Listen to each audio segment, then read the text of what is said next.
What up? It's your boy T-Man and reaction to today's Films Friday. So, time for the meat and potato of Films Friday, which is the Dead Meat Kill Count. Now, excuse me.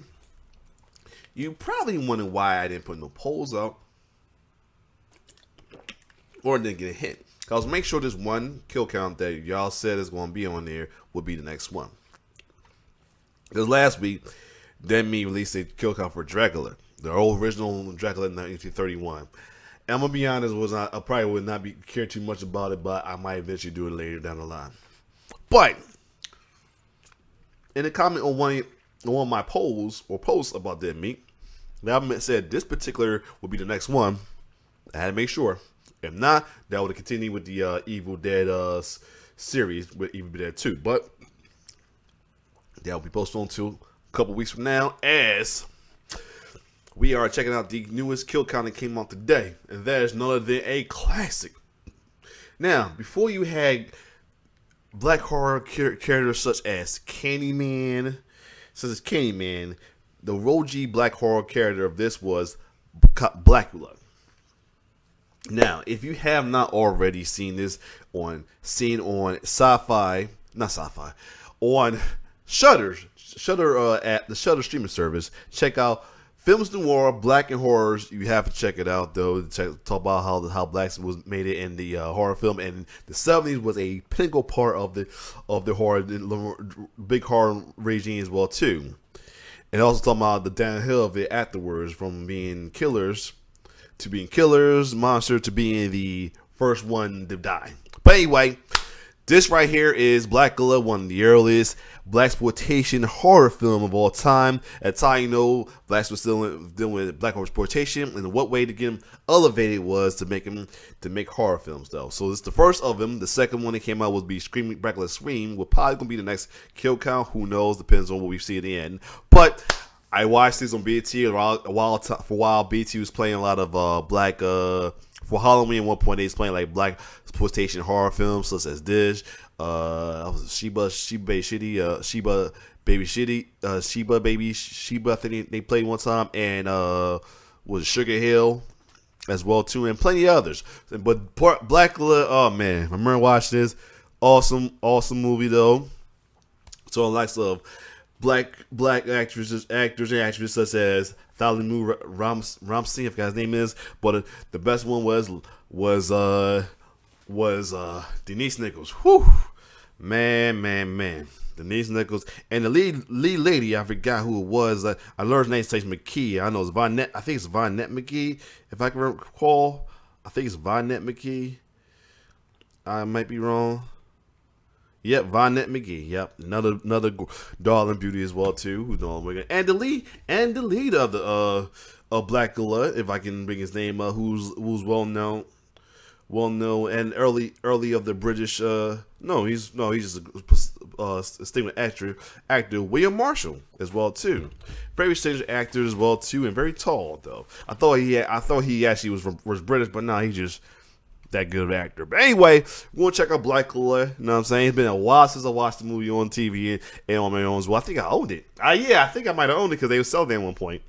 I don't know, or my mom owned it. It's at my mom's house. But anyway, other than that, check out Blacula. Let's get it.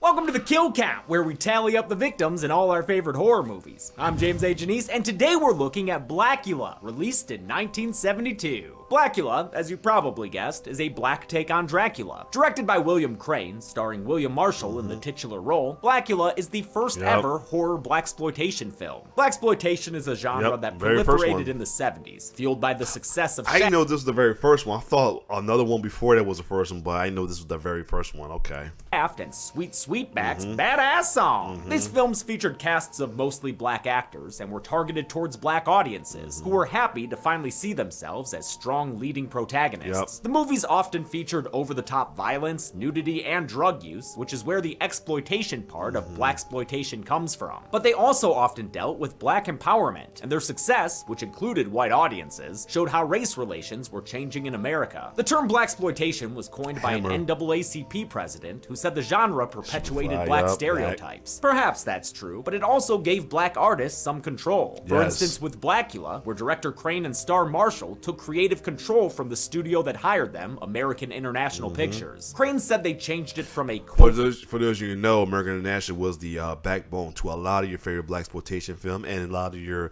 actors and actors who's well known in it, such as Richard Roundtree, Jim Brown, Fred Williamson, the late great Ron O'Neal, and the ever so beautiful Pam Grier. If he does cover the sequel, she is featured in it. Shuckin' and jivin' movie into something more serious. Marshall drove a lot of that, making sure he came across as dignified and changing his character's name from Andrew Brown to Mamuwalde. He wasn't going to be Count Brown Clown. That's all there was to it. And I was for him 100%. Blacula was made at a time when horror was in a transition from the classic monsters who had been around for decades to more realistic and modern fears, like Last House on the Left and De Palma's Sisters. It's a really fun time capsule of the 70s, shot on location in Watts and elsewhere in Los Angeles. I love it when a movie shows a snapshot of a city in time. It's a fun police procedural take on the classic vampire tale, with a lot of funny moments and fantastic performances from all the leads. Though you can often feel its low budget, and some scenes spin their wheels in the second half, Blacula is an essential historical film that's so much more than its campy title. When Blacula came out, Dracula would have been as old as Raiders of the Lost Ark is to us now. Feel old yet? Great, let's get to the kills. No. We're not. This is a 1970 blaxploitation. We ain't gonna do pop locking. I got a better way to do. Let's get it. Feel old yet? Great. Let's get to the kills. The movie begins in 1780 at the Transylvanian home of the Drac Man himself. He's hosting Prince Mamuwalde from the Abani tribe in Africa, or as Dracula calls it, the dark continent. Mamuwalde and his wife Luva are here to try to stop the slave trade. Dracula's not on board. Slavery has merit, I believe. Merit? You find merit in barbarity? Musketeer motherfucker really defends slavery while hitting on Mamuwalde's wife in front of him. I would willingly pay for so beautiful an addition to my household as your delicious wife. Sir, are you ill? God, this guy rules. The slave trade. Like, this is the other thing about like the movie, because like, you know, he was the original protagonist turned antagonist. He was cool as fuck though. Shout out to William Marshall, man. He was cool as fuck, man. Conversation was something Williams, Crane, and Marshall had to fight to include in the movie. Was there much resistance at that time to do this? Absolutely. What did they say to you? What kinds of things were said to you? Oh, I don't think that will work. We don't want to deal with the subject of slavery. And I said, well, we didn't want to either. Had to. It's true. And I think that it hasn't been dealt with properly. This is a wonderful time to illustrate that there were African people who were concerned. See, that's why I thought he was he had some British. I think he has a background. Let me see. He might has a kind of background or anything. That's why I thought he was that's why I thought he's British, because he almost sounded like he has the accent, but he's very I can't think of the word right now, but yeah, that's why I thought he was British at first. So I found out he's born in Indiana. I love William Marshall's performance. He absolutely owns the screen. Yes, he did. The then 51-year-old had weathered through his career despite being blacklisted for supposedly supporting communism. His 6'5" stature and bass voice give him a commanding presence. And after reprising Blacula for the next year's sequel, Scream Blacula Scream, he'd go on to be the king of cartoons on Pee-wee's Playhouse, an amazing show. Let the cartoon begin! Marshall immediately shows that Mamuwalde is a distinguished man. Sir, I suddenly find your cognac as distasteful as your manner. And I can't help but wonder if his Distasteful. voice gave some white audiences cover to enjoy this movie. Dracula calls in his men, who get their asses whooped by Mamu dubs, even though they got scimitars and shit. But the numbers eventually overwhelm him, and he and Luva are captured by Drac and his dreadful-looking ladies. Seriously, that one looks like Sigmund the Sea Monster. They hold Mamuwalde down, and his neck is bitten by the Count and the camera. Dracula curses him with eternal life and a titular role. Blacula! He's imprisoned in a coffin where he'll forever hunger for blood, while Luva is condemned to die in prison listening to the cries of her prince. The opening credits are funkalicious, Yes. with awesome art and music that was a staple in blaxploitation films.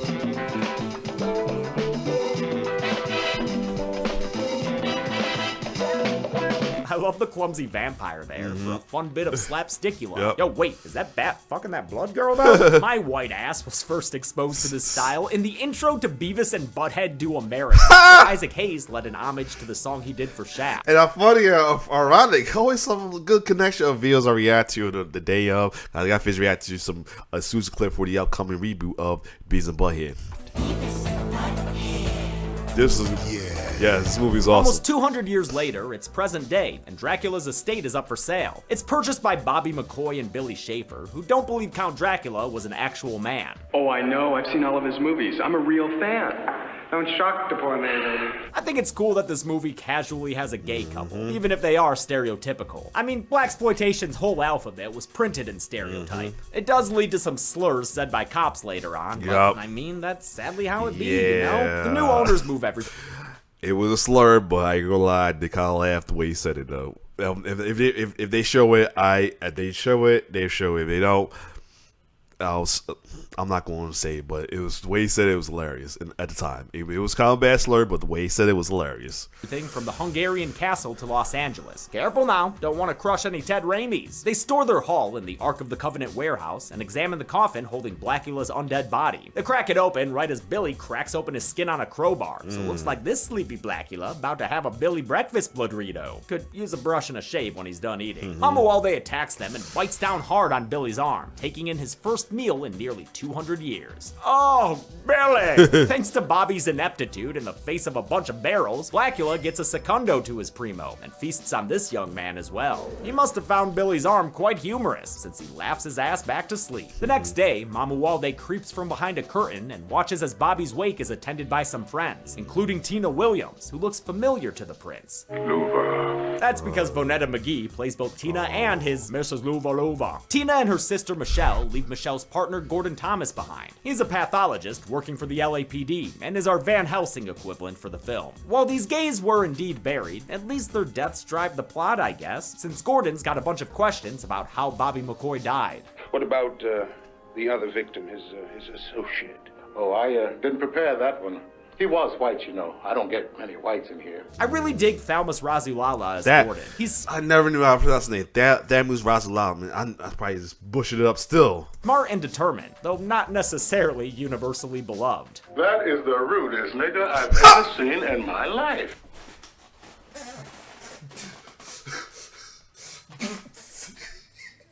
I ain't being laughing. This is the way he said it.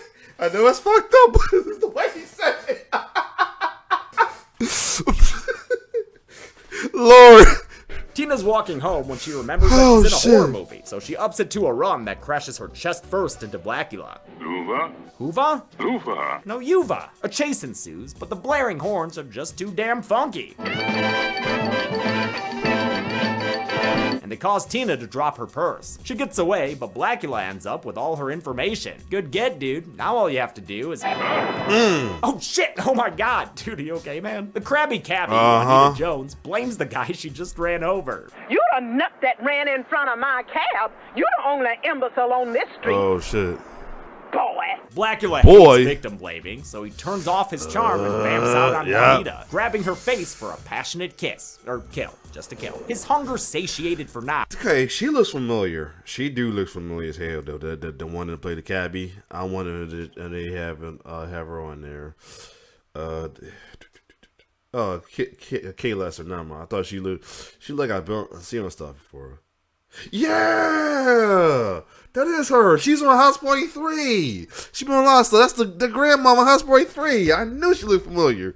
Yup.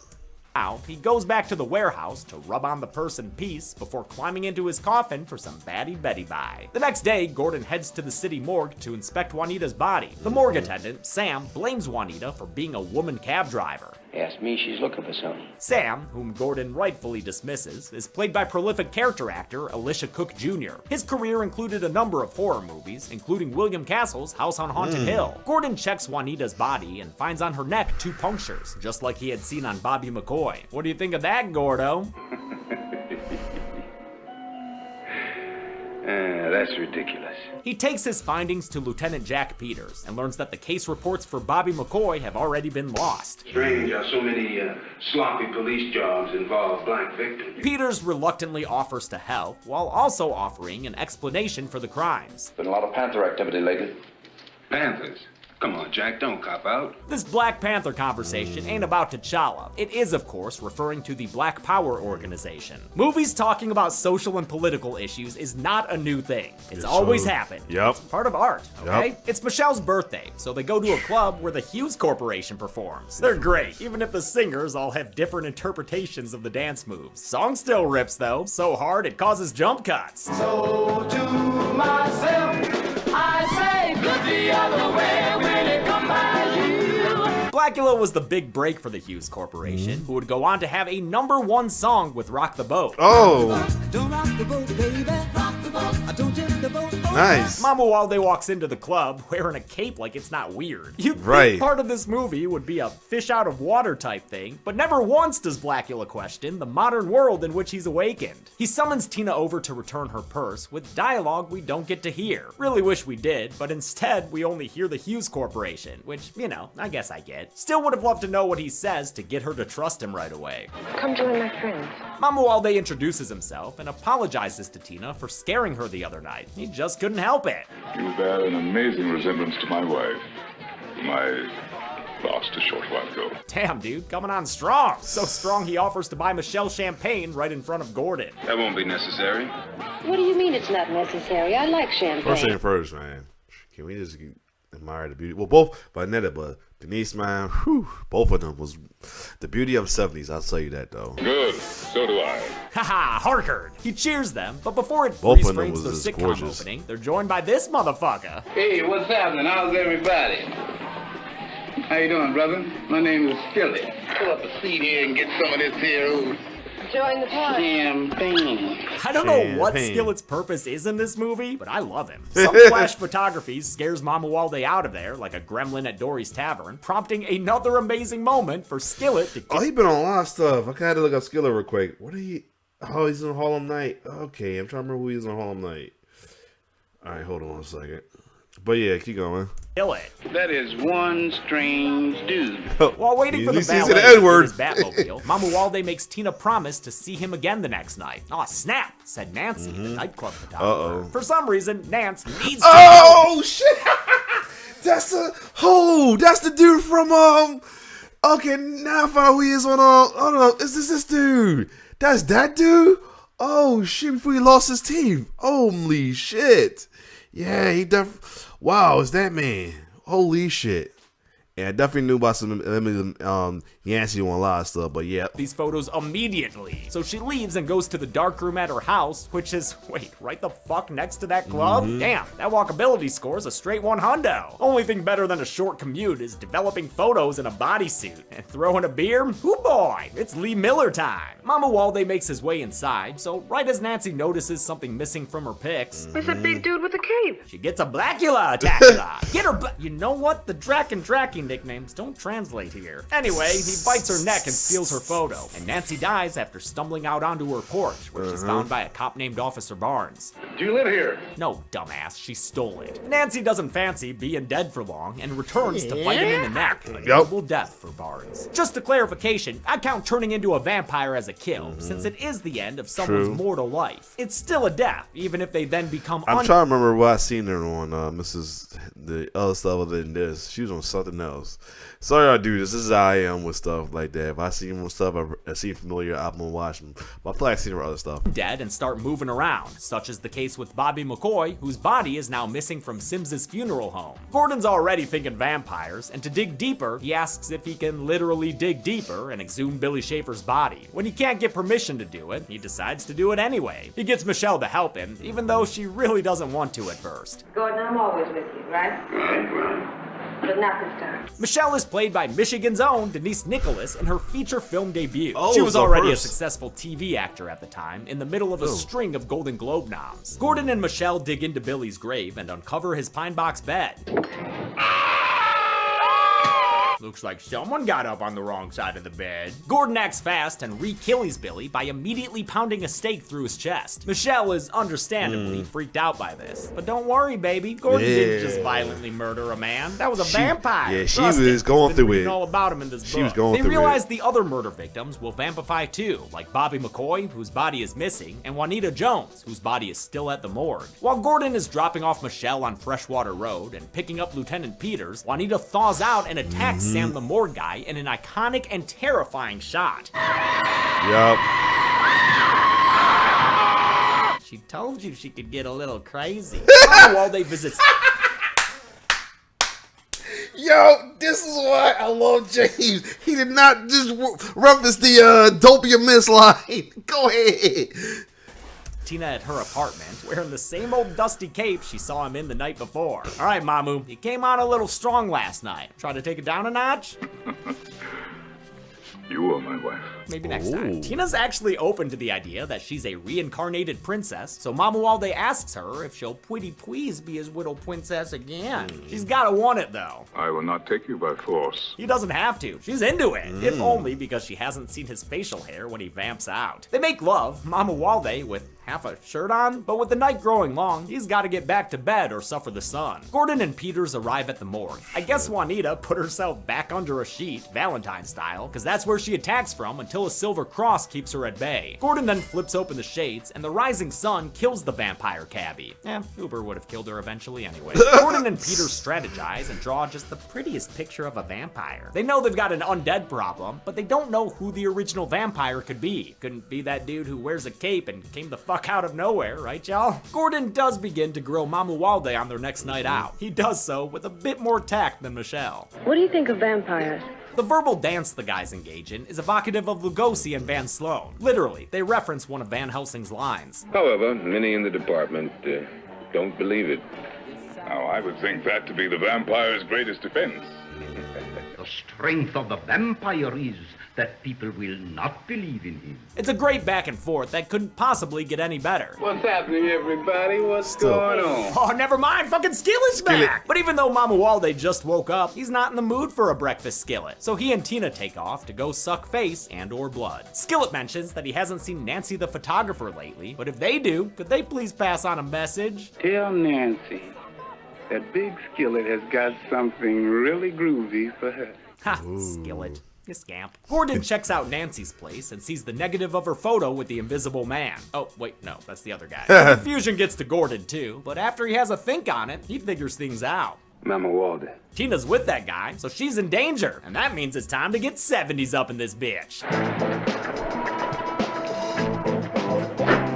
Tina and Mamuwalde are tonsil boxing when Gordon busts in and breaks up the bout. Blacula backslaps him down and makes a run for it on foot. Gordon declares, "I'm gonna get you, sucker!" And the bass starts, scored by a screaming saxophone. Mamuwalde laughs as he approaches and quickly kills a cop by breaking his neck or something. As Mamuwalde gets away, other cops report that they found the undead body of Bobby McCoy. They track him to the warehouse at the LA docks where Bobby and Billy's bodies were found and where Blacula's been living in his coffin bed. Their initial search reveals a new body to go on the count, a dude who could be seen getting picked up by Bobby on the street. Further searching reveals a whole shit ton of vampires. The cops get freaked out and a fight ensues, during which one cop gets tackled through some boxes. With Gordon and Peters unable to help, the cop is consumed by a mob of Stephanie Myers fans. Gordon and Peters find, I don't know, lamps that turn into straight up fire bombs for them to toss. Fire! Toss them they do. Just chucking that shit all over the place. It lights up Bobby and a couple of other vampires that'll count as kills, including Nancy, the photographer. The cop who got swarmed also comes back, extra fast, and though Peters hesitates to light him up, Gordon emphatically does not. Gets him burning and turning in an extended fire stunt. Hell yeah! Gordon then leaps on another vampire and stakes the hell out of his heart. That steak attack was so awesome, my Watson. The way he jumped on that dude, that was awesome as fuck when he did that.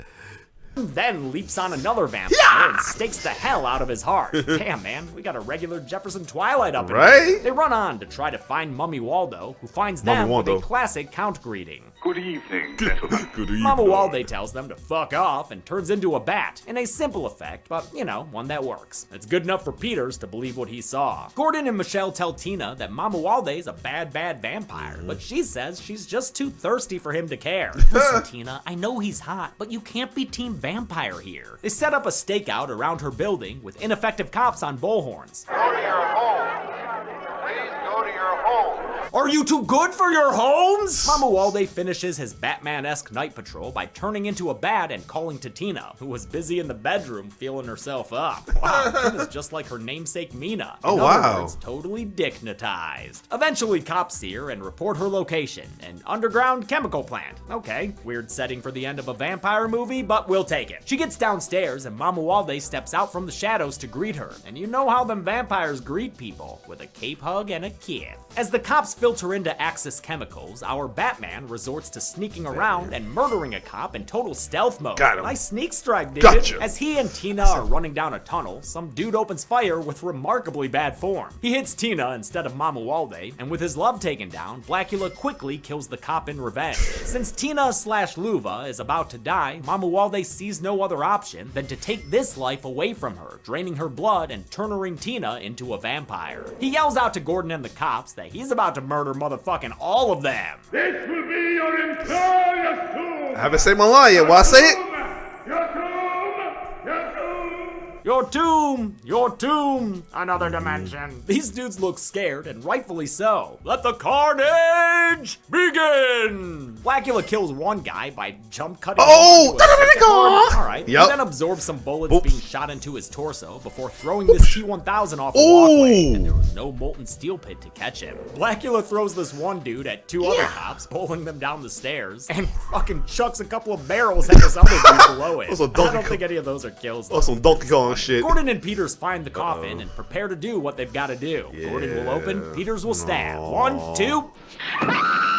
Ah, shit. It was the vampirified Tina, who now dies from a big old stake through her heart, while her poor sister Michelle watches. Damn, Mama Walde shows up pissed at losing his princess again. His heartbreak is so great, he doesn't even want revenge anymore. Instead, he accepts defeat and tells the cops he's done fighting. He steadily climbs a flight of stairs leading to the day above ground. I like the shots as the sun beams down on him, causing him to reel sideways. He finally collapses on the ground, and when the cops find him, he's become an actual maggot head. Eat your heart out, Tommy Jarvis. I know there's a sequel, so I wasn't planning on counting Blacula, but I mean, look at this. That's gotta count as a kill. How many cool cats and cops did Blacula kill? Let's find out and get to the numbers. I say good the other way when it come by you. You gotta love James, man. That's what I say. Look the other way when it come by you.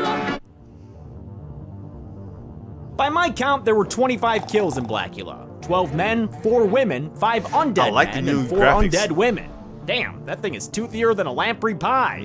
Blacula secured 10 of the kills for himself, not counting himself. His thralls had another 4, while Count Dracula Wow, so this is new. He had like count. I guess that's what the Dracula's like. He had kill counters, not kill counters. Like who did the kills and all that. I like that. had 2. Gordon and Peters were responsible for 8. With a runtime of 93 minutes, Blacula had a kill on average every 3.72 minutes. Who is it? I'll give the golden chainsaw for coolest kill to Blacula himself, Prince Mamuwalde. I love the shots of him succumbing to the sun, and the use of stop motion and a bunch of Tanz Academy maggots are a horrific end to this hottie hot vampire. Dull Machete for lamest kill will go to the cop Mamuwalde killed on the street. I don't even really know what happened there. And that's it. Blacula came out in 1972 and won the first ever Saturn Best Horror Film Award. There may be a reboot in the works at MGM. We'll see. Until next time, I'm James A. Janice. There we go. This has been The Kill Count. On the next Kill Count. Don't Breathe was a well-acted, beautifully shot home invasion movie about a young woman being reverse hunted by a monstrous, rapey blind man. 9 months. And It's gonna be 2? Don't Breathe 2 Yep, is Don't a Breathe 2. well-acted, beautifully shot home invasion movie about a young girl being protected by a monstrous, rapey blind man. What the fuck? What the fuck indeed. Don't Breathe 2 takes the villain from the first film and tries to turn him into a hero. You're not enough. Yeah, you said it, kid. They try to justify it with new villains who are meant to be worse than him, but they fall short of being interesting or scary. Sorry if I scared you. Who said you did? But hey, If you never saw the first one, this might be a passable action-ass horror film. Who knows? This has all just been one big misunderstanding. See, or rather sense, for yourself this week by watching one of the most unnecessary sequels ever made. Disloyal fucking. Then on Friday, tune in for the kill count, only on Dead Meat. You're gonna see what I see. Don't Break 2 can currently be watched on the pictured streaming platforms. Dead Meat always recommends you watch the movie for yourself before its kill count. It's the only way to have your own properly informed opinion. Kill counts are never meant to replace the experience of watching a film. Thanks a lot for watching this All kill right, so count. I'm holding that. If it's Scream Rock last week, I was going to hold off for it, but still do it. But Don't Break 2, I'm not in a rush to do that. I'll add it to the poll eventually, though. So next week will be the new poll, though. So other than that, if you like my reaction, like, share, subscribe to my YouTube channel. It's your boy T-Bear signing off. One love.